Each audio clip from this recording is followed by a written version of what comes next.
dito sa ating meet and greet. Amen? Amen. First, babatiin ko muna itong mga nandito sa aking tagiliran. Ang ating Kuya Gob Rene Colling, the new installed governor of United Unified European Region. Palakpakan po natin siya.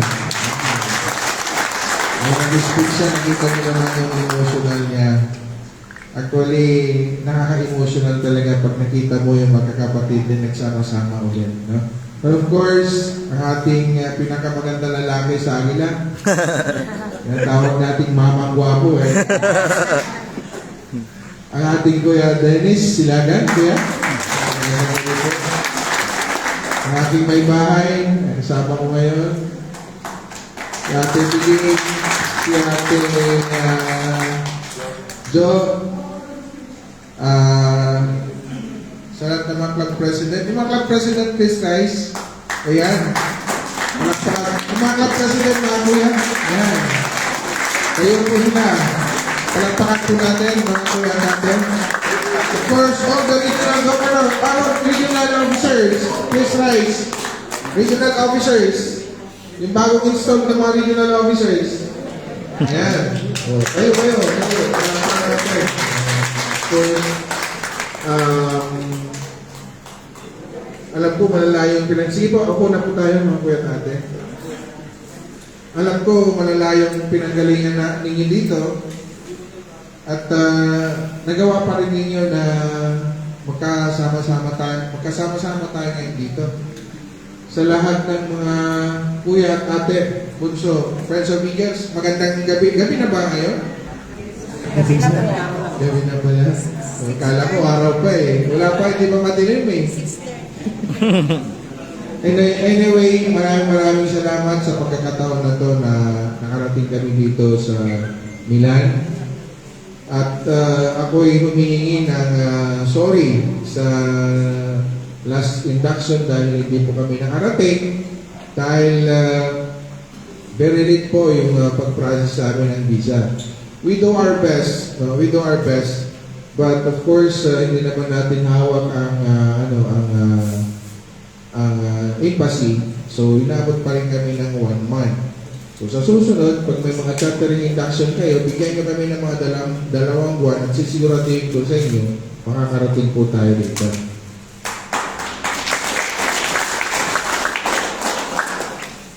Yung Palawan region, kumusta raw kayo, sabi ng inyong governor?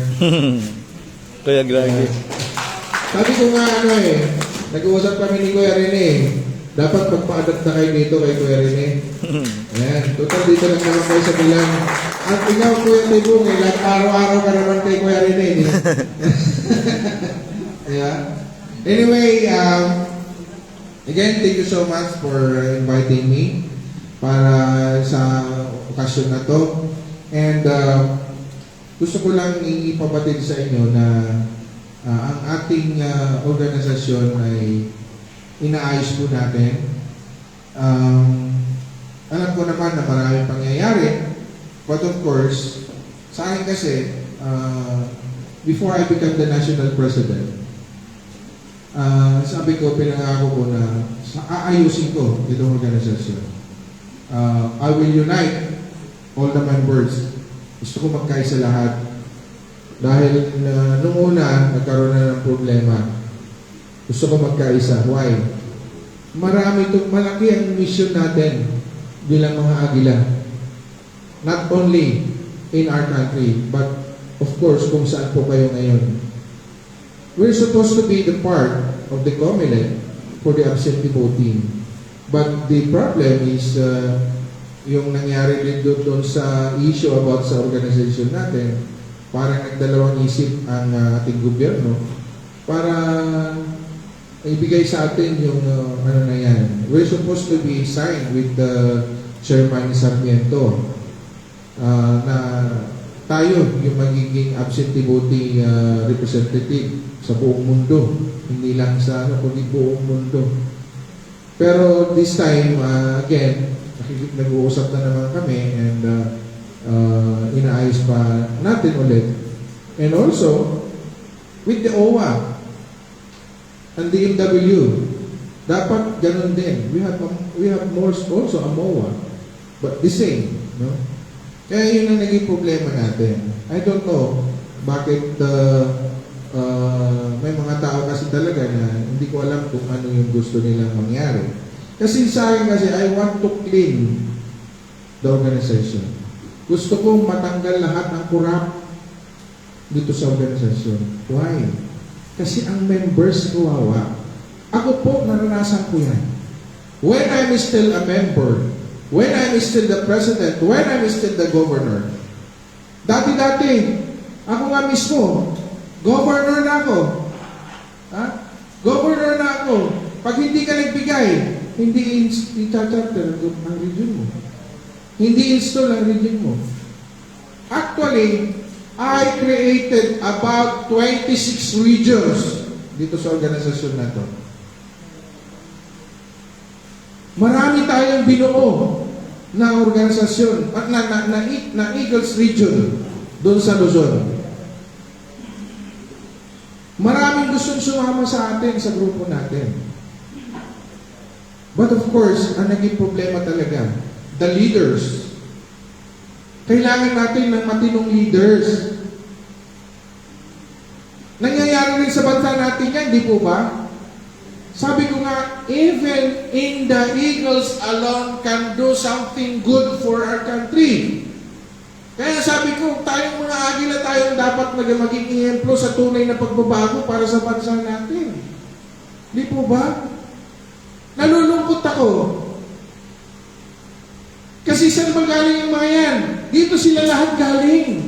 Kumbaga, iisa lang ang ina natin. Iisa yung ama natin.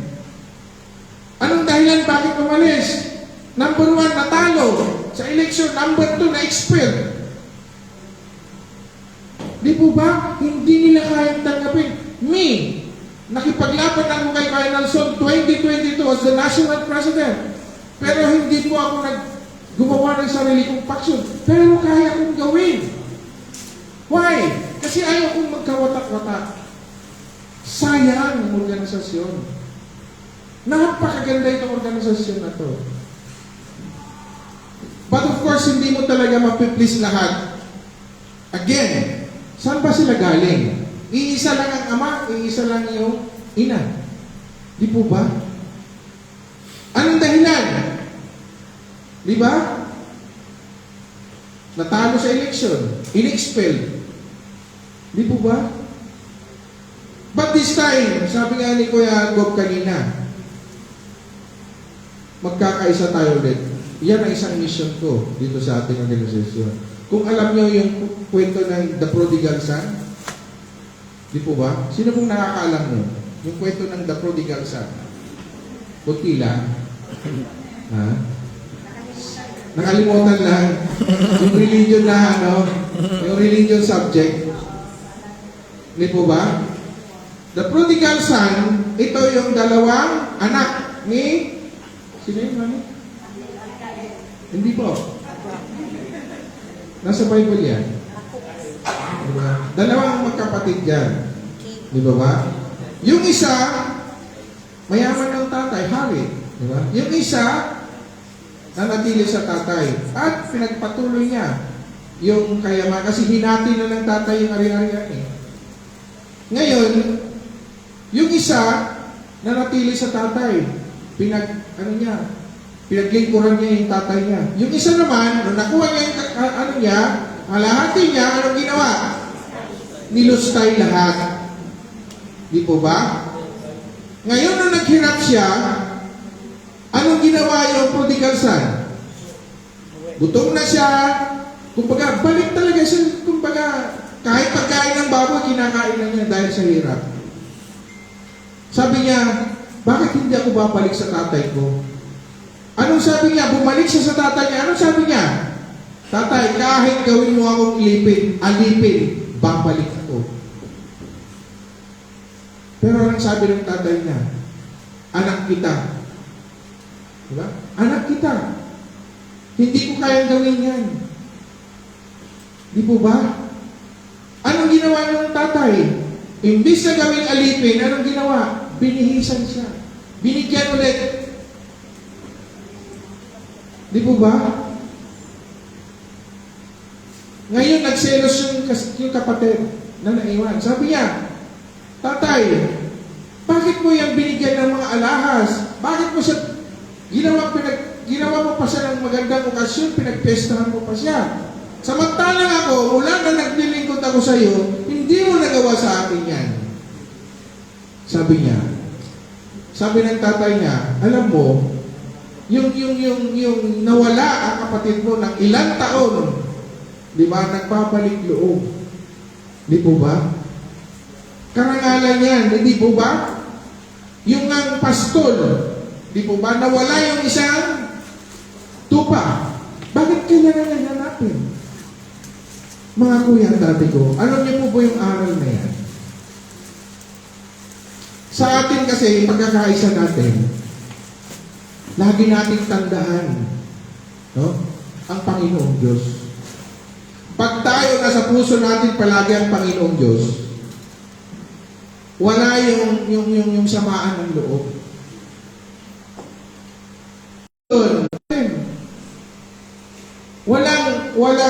Wala akong hihilingin sa kanila, kundi maghanap kayo ng tamang governor o region na pupuntahan nyo. Sa totoo lang, lahat ng mga umalis dito sa ating organisasyon, nagpapasalamat ako. Hindi ko sila kawalan dito sa ating organisasyon. Tandaan niyo po, hindi sila kawalan. Dahil simulat sa poll, ito na yung toxic sa ating organisasyon.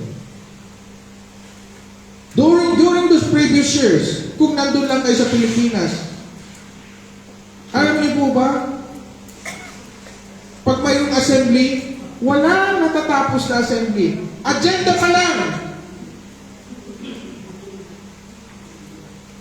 Nagkakagulo na. Why? Because of these people. No? Kaya sabi ko, nung ako'y naging nanalong na ANBP, the Vice President of the Eagles, nitong organisasyon natin, sabi ko, ayusin natin. Hindi po pwedeng ganyan. What will happen to us? What is the use of this organization? Kung tayo mismo nagkakagulo. Nung bago mo po ako, as the National President, anong ginawa nila? First assembly pa lang, gusto nilang guluhin. Sabi ko, kung wala nilang namang kwenta itong organisasyon na to, why we stay here? What is the purpose of this? I will resign as the National President. Doon mismo sa assembly. Anong gagawin natin kung tayo mismo hindi nagkakaintindihan? Una mismo ngayon din, kahit bagong elect ako, I will resign as the National President. Ang sabi ng mga kuya at ate natin, kuya, huwag mong gagawin yan. Kasi kung ginawa mo yan, lalo magkakawatak-watak itong organisasyon. Which is nangyari nga, dahil, bakit sila umalis? Anong dahilan? Hindi na sila makakaporma sa gusto nilang gawin. Saan? Sabi nila, ako yung kurap. Dapat tignan muna nila sarili nila. Dahil kung dito rin lang, I will not destroy my name with this organization. I've been from the service for more than 30 years. And I will not destroy my name with this organization. I have a lot of organization. Sino po bang membro ng Rotarians dito? Wala? O Lions? Wala rin? Rizal, may Diego. Yeah? Mason, sino mga mason dito? Masunurin.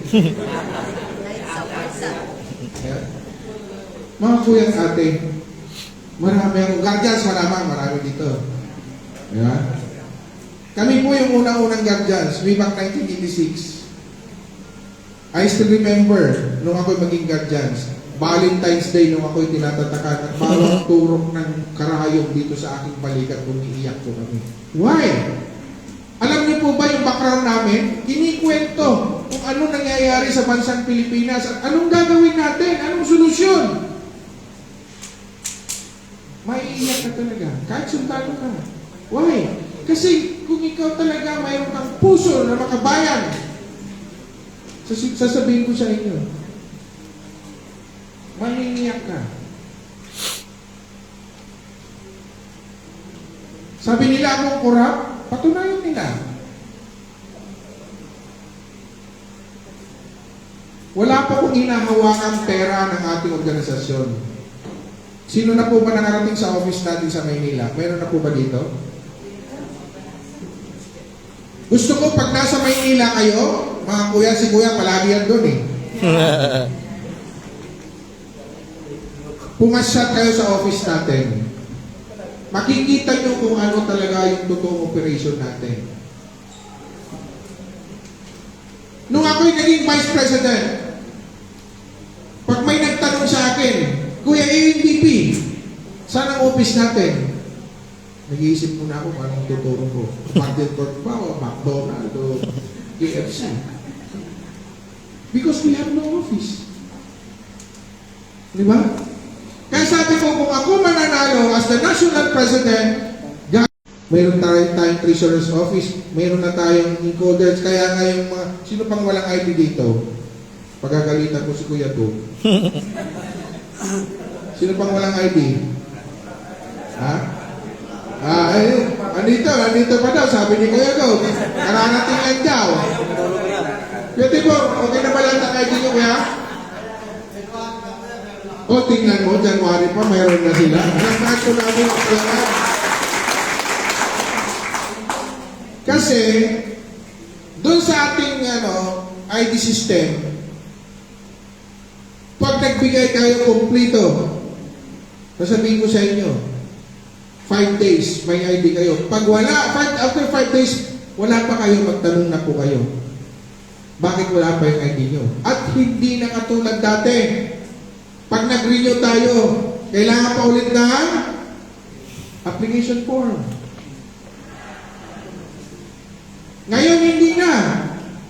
Simple na lang. Ang gagawin lang ng club president, endorsement.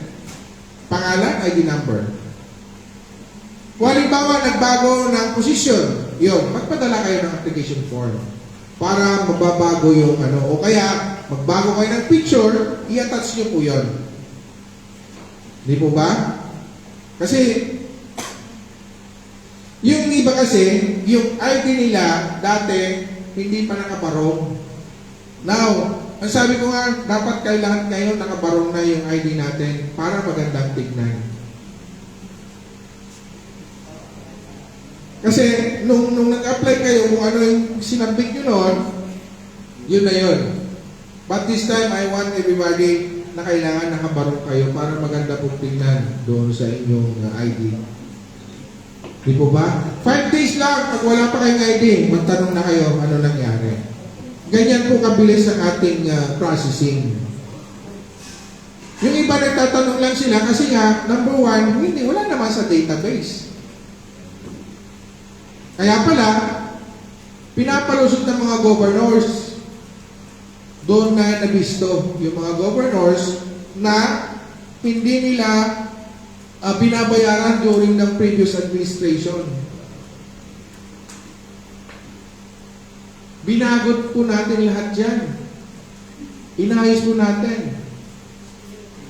Kaya pag pumunta kayo sa office, pagpasok nyo pa lang, may guard tayo, may information, sa information sasabihin kung saan pupunta, kung anong departamento, may legal tayo doon, may legal assistance, may clinic tayo doon, may 24/7 na natawagan ng mga kuya kung may problema, na disgrasya, whatever, kailangan nila ng assistance, may 24/7 tayo doon sa Manila.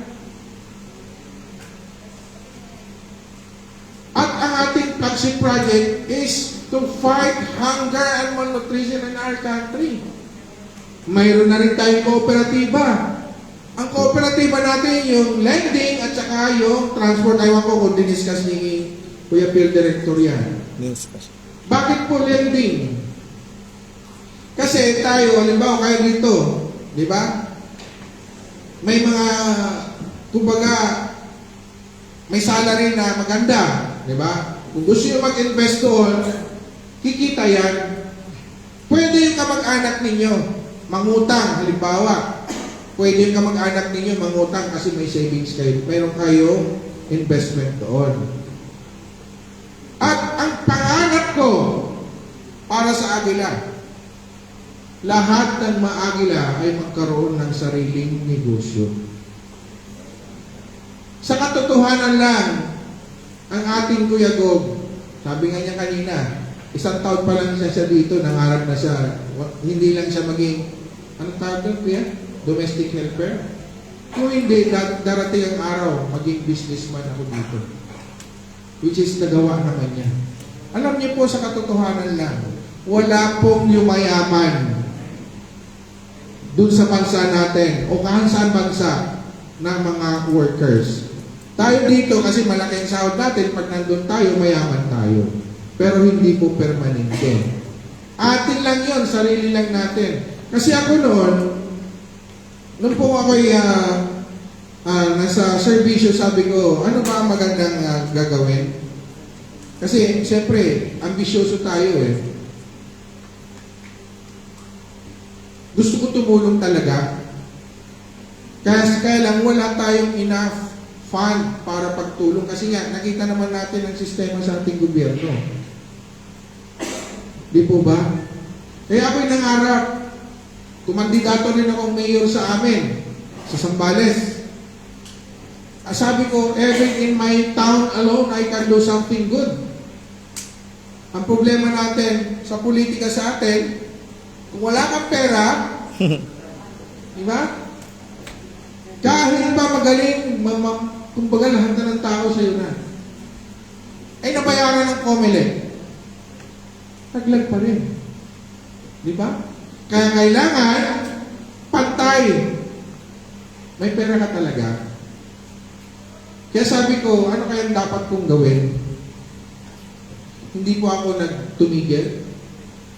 Hindi po ako nag-desperate. Kasi sabi ko noon, pag natala ko, aalis na ako ng Pilipinas. Magpakalayo-layo na ako, pupunta na ako sa Amerika.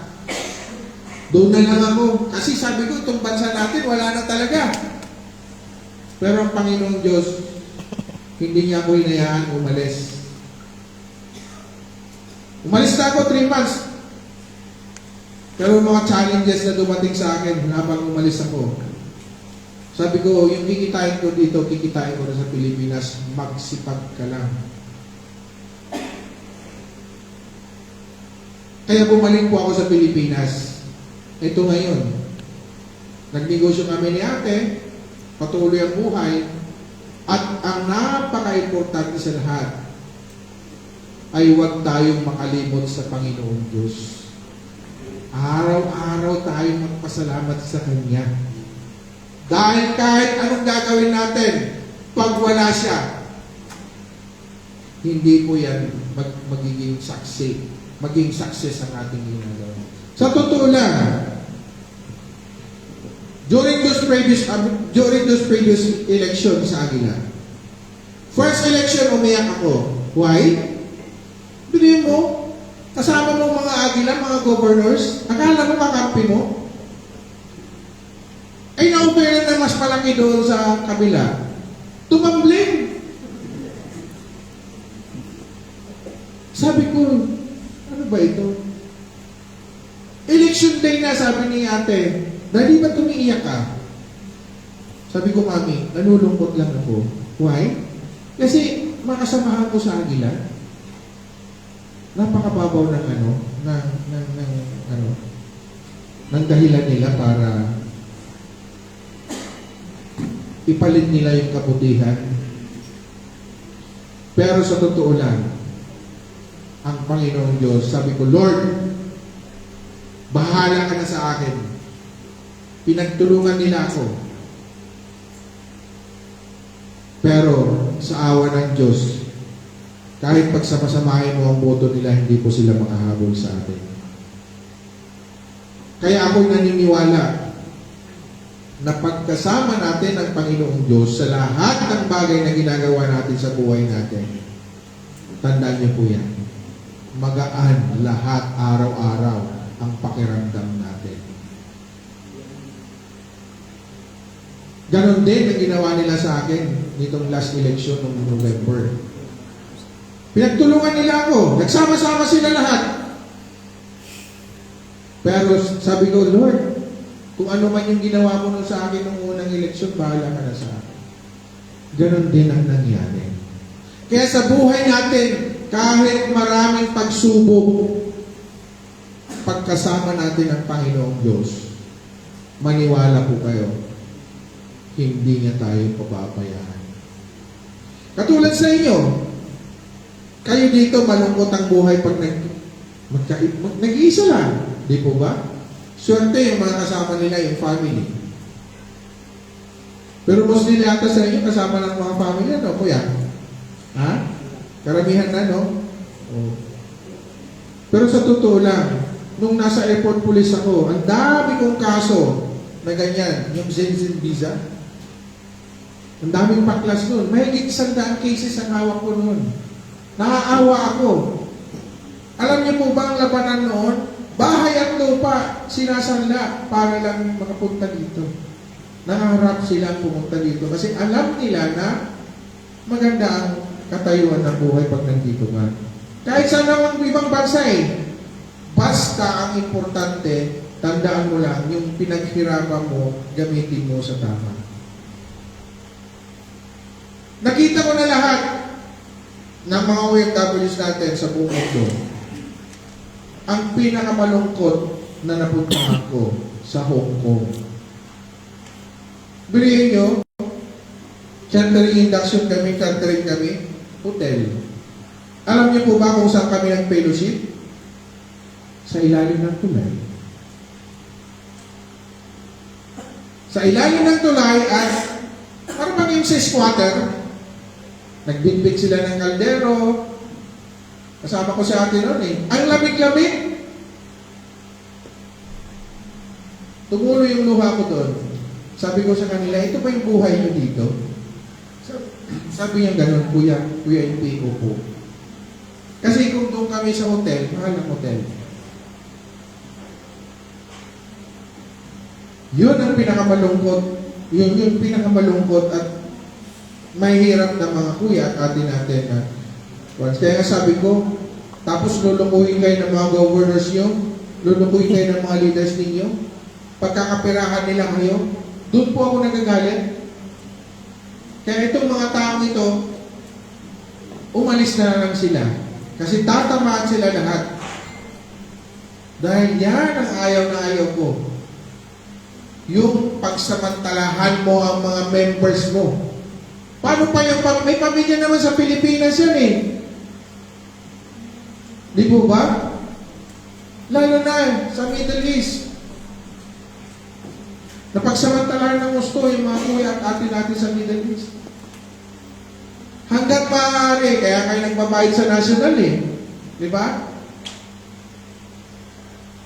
Para po may gastusin pang katulad ng pagpunta ng ganitong event. Hindi ko kayo obligahin. Kasi unang-una, paano pa kayo mag-charity works? Di ba? Paano pa gagawin niyo yung obligasyon niyo bilang sa organisasyon?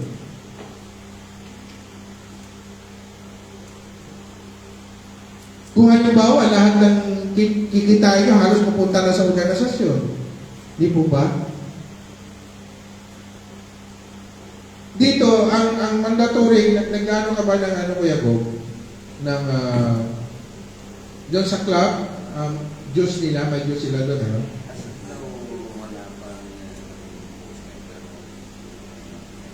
Ayun. Doon sa inyo, Kuya Dennis, meron na, no? Minimal lang. Oh. Actually ako, sa 28 region na na-create ko, sabi ko sa kanila, ang mga club, kayo na lang. Pero pag kailangan ng region,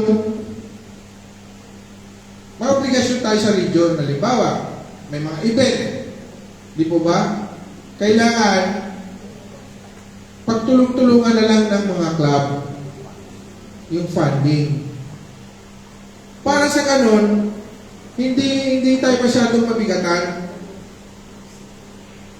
Kasi tulong-tulong yan eh.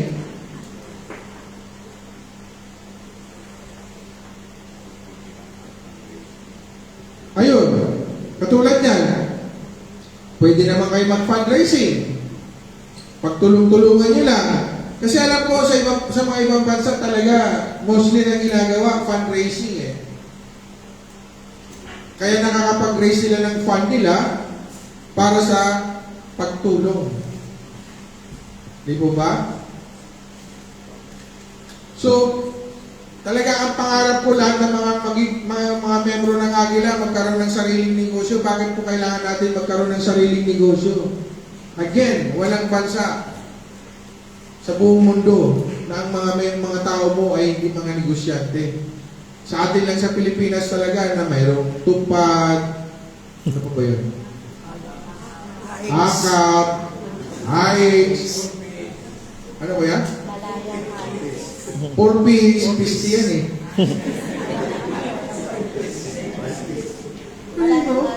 Ginawang tamad ng mga Pilipino. Di ba?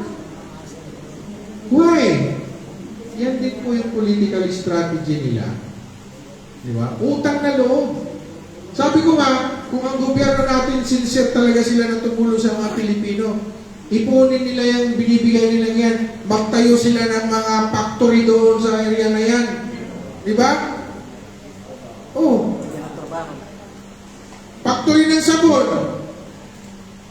Di ba? Kahit anong factory, gobyerno rin ang bibili. Tapos ipinta nila sa SM. Ang nangyayari mali. Ang mga grocery, malalaking grocery, katulad ng SNR, katulad ng Pure Gold, saan nagagaling ang produkto? China. Isamantalang kung tayo talaga sincere ang gobyerno natin. Di po ba? Sabi namin mga kuya natin, minsan, Kuya LP, parang imposible ang ginagawa mo. Walang imposible kung gusto natin gawin. Kung magkaisa tayo. Walang imposible yan. Di po ba? Kaya lang karamihan ng mga Pilipino takot magnegosyo sa sariling bansa. Anong ginagawa? Napunta sila sa ibang bansa, doon sila magnegosyo. Ngayon naman, gusto-gusto ng mga politiko yan. Di ba? Kaya nga palagi kong sinasabi sa aking speech eh, why there's a few people in our country doesn't want to learn Filipino people? Bakit kaya? Anong dahilan? Ayaw nilang matuto mga Pilipino. Kaya ang daming mga kababayan natin na nasa laylayan. Minsan, sinisisi rin natin sila eh. Pero, sabi ko nga, again and again, yan na yung turo, yung mga ninuno at minuno. Kaya ngayon, tayong mga Agila, tayo magpapaumpisa sa tunay na pagbabago sa bansa natin. We will be the example. Kaya gusto kong magkaisa tayo. Sayang. Magagalit ang Panginoong Diyos. Bawat isa sa inyo yan, pag hindi natin ginawa yan, yung talento natin, at kung may magagawa tayo para sa ikagabuti ng bansa natin. Di po ba? Ako minsan dumarating yung punto sa sarili ko. Lord, sabi ko, ayoko na. Pagod na ako. Pagod na ako. Lalo na pag may dumarating na mga issue about me, sabi niya, corrupt ako, kung ano-ano. Pero sabi naman ni God, hayaan mo lang yan. Ignore them. Just do your job. Kaya hindi po ako sumasagot sa social media. Diba? Baka mabiktima na naman kayo. May bagong ano. Sino yun? Yung dating MP? Si Sarapo din. Siguro nababasa yung mga post niya. Diba? 500. 2 years na renewal. Hindi na kayo magre-renew. Tama ba yun? Past national president ka is that kind of leader what we are talking about. Diba?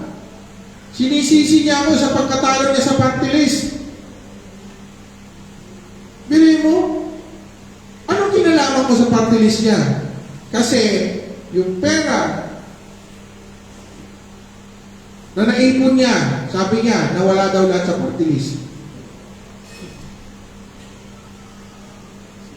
Sabi ko nga, lahat ng bagay na nanggaling sa hindi maganda at maraming umiiyak,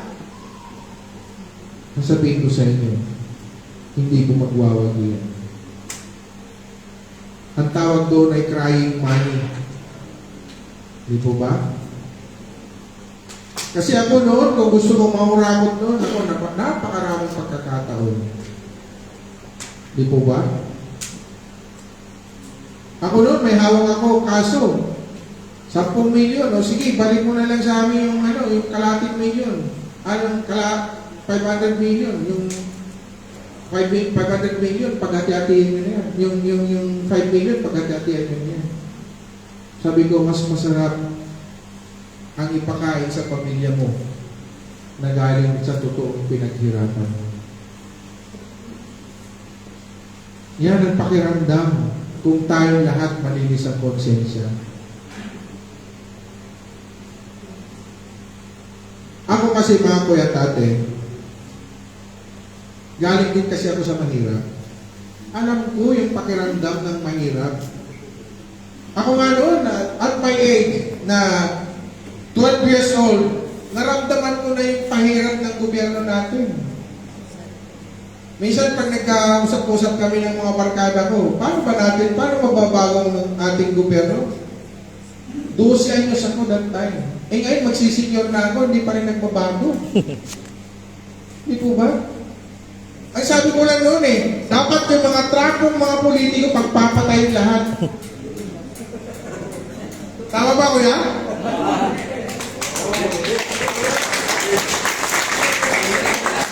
Kasi pabalik-balik lang Di ba? Hanggang ngayon, magsisenyor na ako. Ganun pa rin. Naku. Sabi ko nga, kailan kaya magkaroon ng totoong leader sa bansa natin? Tingnan niyo Singapore.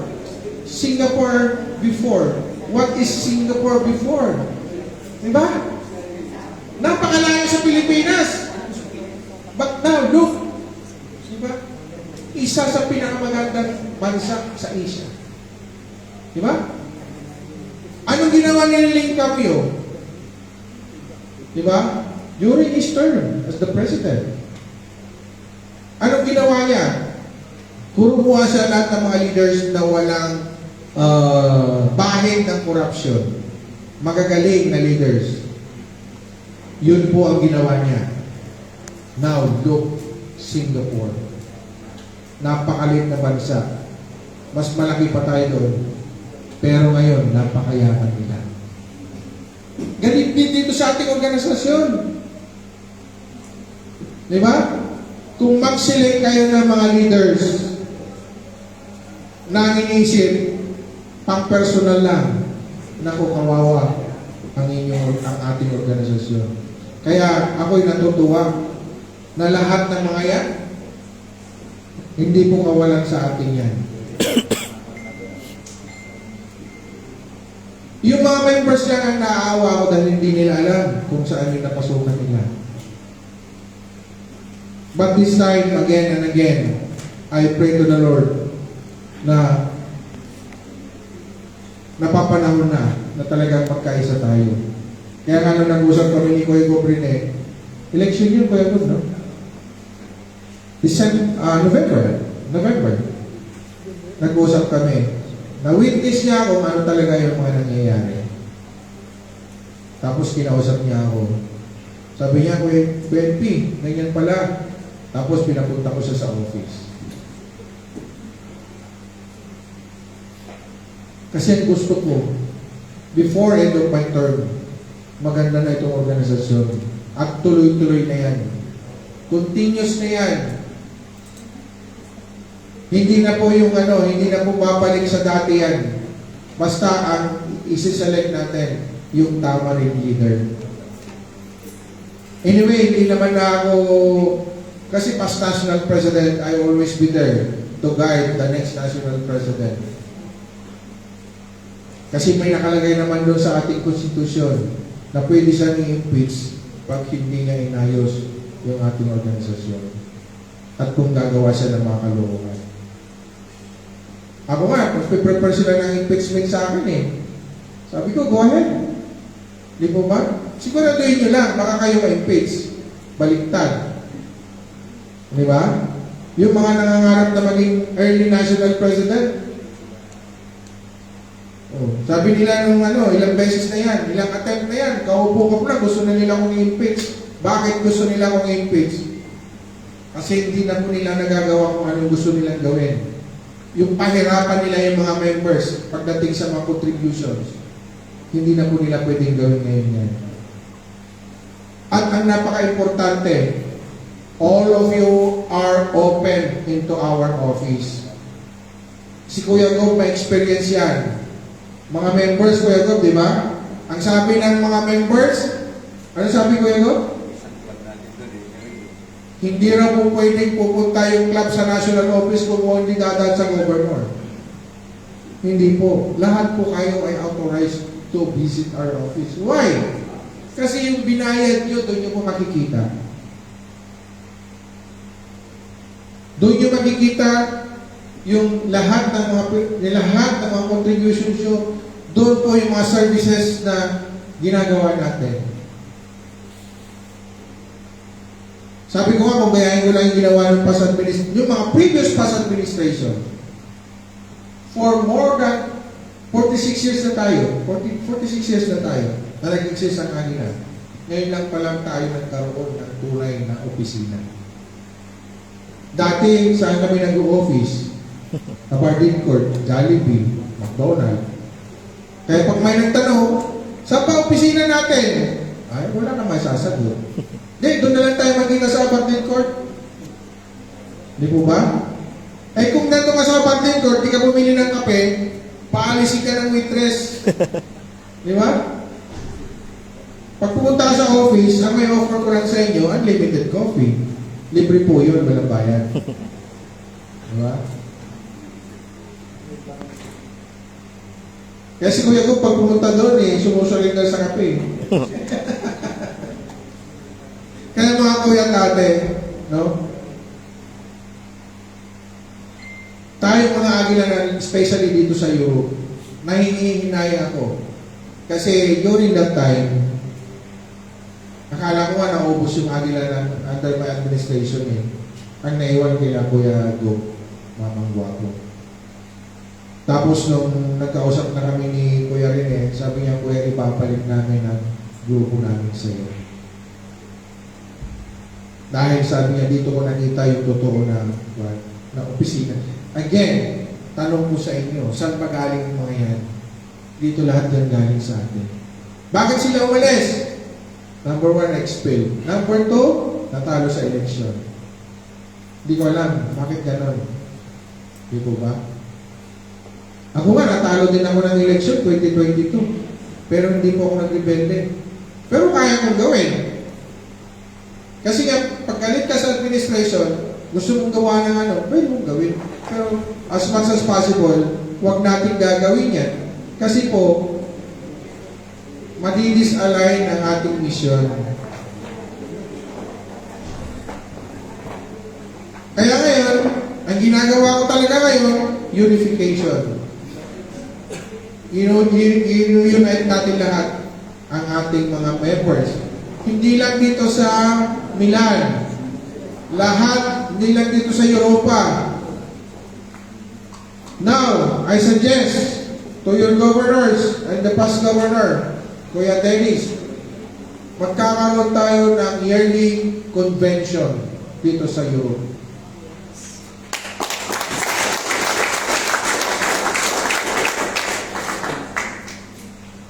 And I will assure you, kung lahat kayo magre-renew, hindi po namin kayo uobligahin yung gastusin ng national na pupunta rito.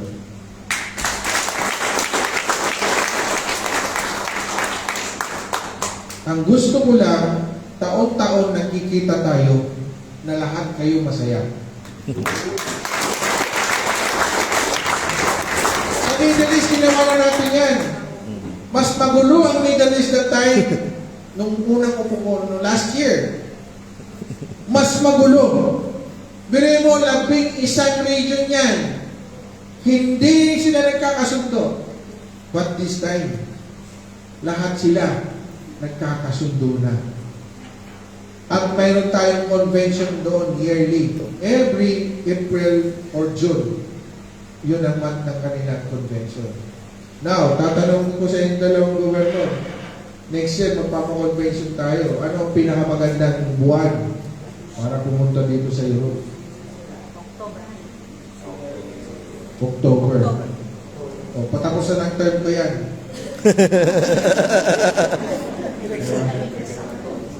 Bago mag-eleksyon. Di ba? Pero gusto ko, bago mag-eleksyon, alam niyo po ba ngayon, ang umaattend ng convention sa Middle East, mahigit 1,000 members. Ganyan sila ngayon, pag nagsama-sama. At ganyan din ang gusto kong mangyari dito sa Europe before October 2026.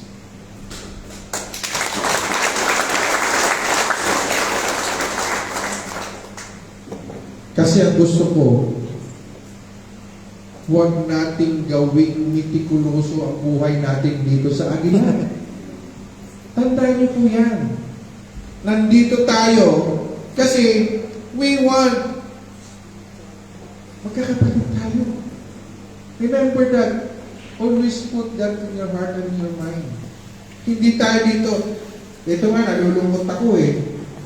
Minsan, magkaibigan, best friend, lahat ng kaloohan, magkasama kayo, nung nasa akin nag-away na. Di po ba? Aywan ko. Alam niyo po ba kung ano ang dahilan? Number 1, inggit. Number 2, position. Sa totoo lang ako, nung ako'y naging Eagles, mga kuya at ate, wala sa isip ko ang maging national president. Ang gusto ko lang noon, kasi ang negosyo ko sa Maynila, dealer po kami ng dressed chicken sa Maynila. At ang produkto namin, 20 tons to 30 tons a day na manok ang iniikot namin sa Metro Manila. Ngayon, ang mga truck namin, laging hinuhuli. Bili mo, kahit walang dahilan eh. Pag nakita ng preservahan, paparahin yan. Di ba? Sabi ko kay ate, Mami, ano ba ito?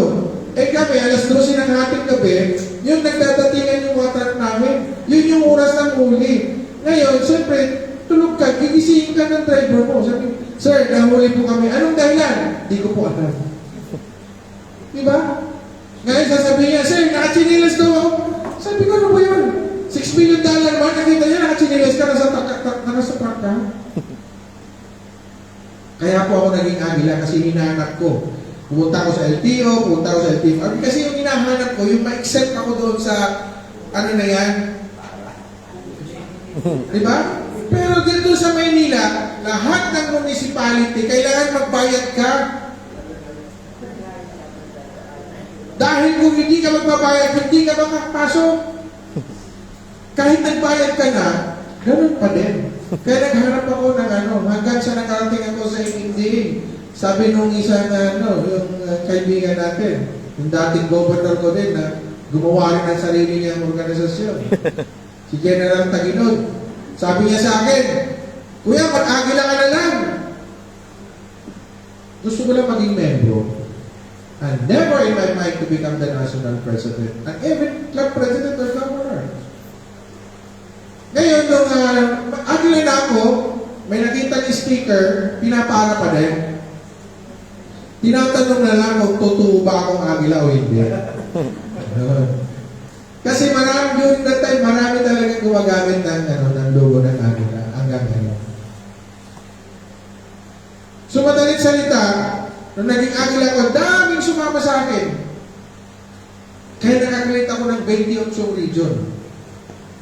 Kasi pag dumami yung club ko, hinahati ko na agad yan. Bakit? Mahirap po mag-maintain. Sa isang club, ilan ang membro? 25. Yung club niya, hirap na hirap yung club president magpani sa Beijing ko eh. Di po ba? Eh, 150 yan, anim na club. Eh, masubrahan pa dahil yung mga ibang group presidente, masisipag. Di po ba? Kaya hinahati ko agad yan. Kaya nakakreate ako ng 28 video.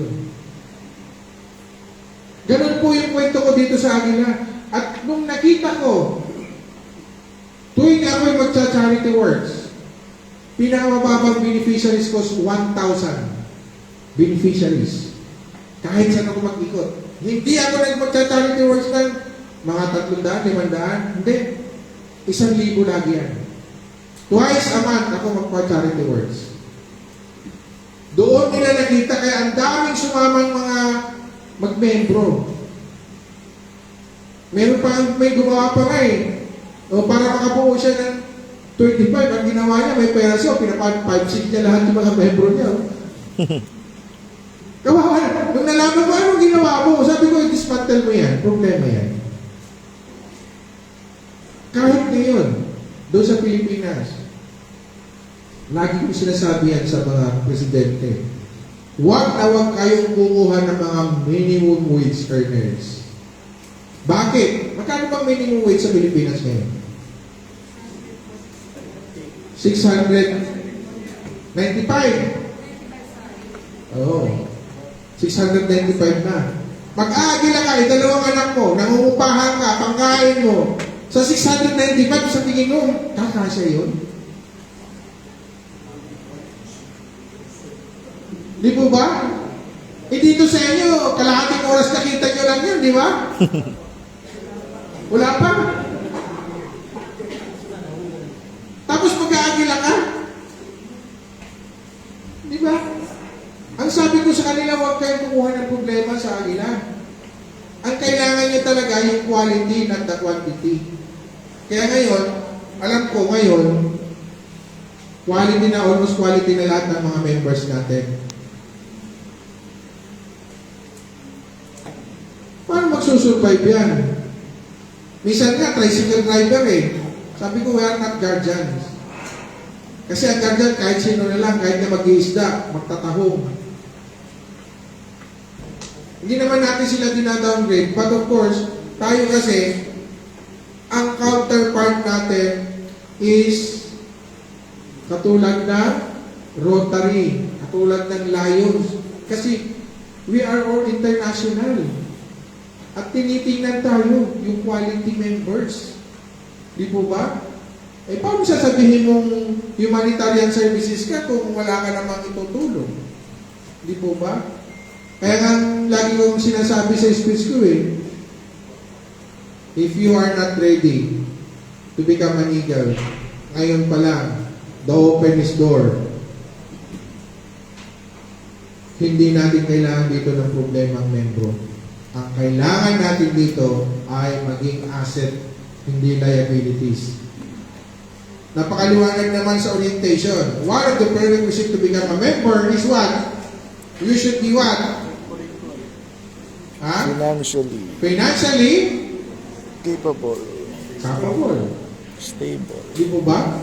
Kasi kung hindi tayo financially capable, maniwala kayo sa akin. Diba? Gagawa at gagawa ng kalukuhan niya. Ito pa nga nangyayari. Walang hindi sa financially capable pero nagiging presidente. Nagiging governor. Pero ngayon, sinasala na natin ngayon yan. Tatanungin ko muna, ikaw ba talaga, mag-governor ka, are you ready to become the governor? Yung responsibility as the governor. Di po ba? Kung hindi, kalimutan mo na lang.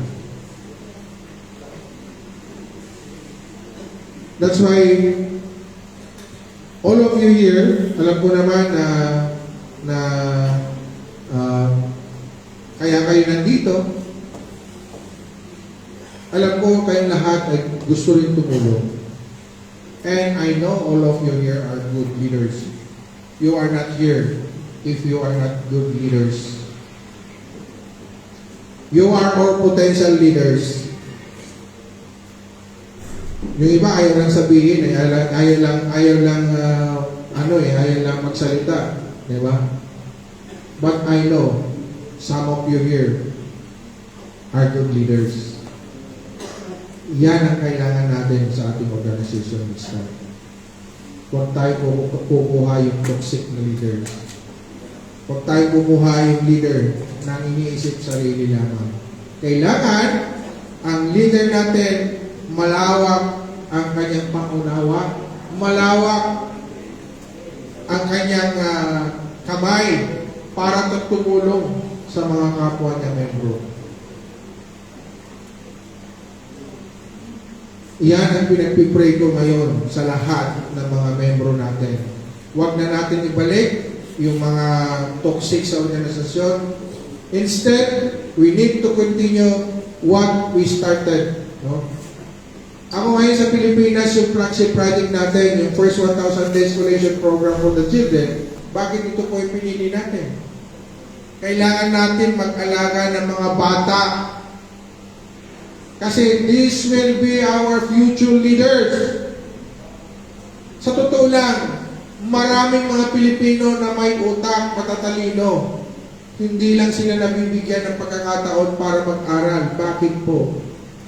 Di po ba? Dahil sa kagutuman. Dahil sa gutom, papasok sa school, walang laman ng utak. Kaya ngayon, yun ang ating ngayong flagship project. Yan ang tinututukan natin ngayon. This time, we have about more than 1,000 children na inaalagaan natin. Continuous po yan. Weekly po, pinapakain natin sila ng nutritious food. Binibigyan. And even the pregnant mother, inaalagaan din natin yung baby na nasa sinapupunan niya. Kasi, ang bata na nasa sinapupunan, 1 month old from the womb of the mother, nandun po yung stage ng development ng brain ng bata. Pag napabayaan yan, paglabas yan, wala din. Problema rin ng lipunan. Kaya ngayon, ito yung tinututukan natin, yung flagship project, and fight hunger and malnutrition. Kasi again and again, these children will be our next future leaders, next businessman people. Kaya nga, sa Maynila, tayo lahat para sa isang mission. Ano ba ang mission natin? What is our goal? Humanitarian services. Sabi ko nga, bakit lagi niya nakikita sa akin, you are the one. You are the one. Ganyan yung sign natin, di ba? Kasi, you meaning unity. Tayo mga, we should be the example niya. Maniwala kayo mga kuya natin. Everything in this world na gagawin natin para sa ating organisasyon. Again, tayo ang magiging tunay na ehemplo para sa bansang Pilipinas. Kabataan ay pag-asa na, but this time,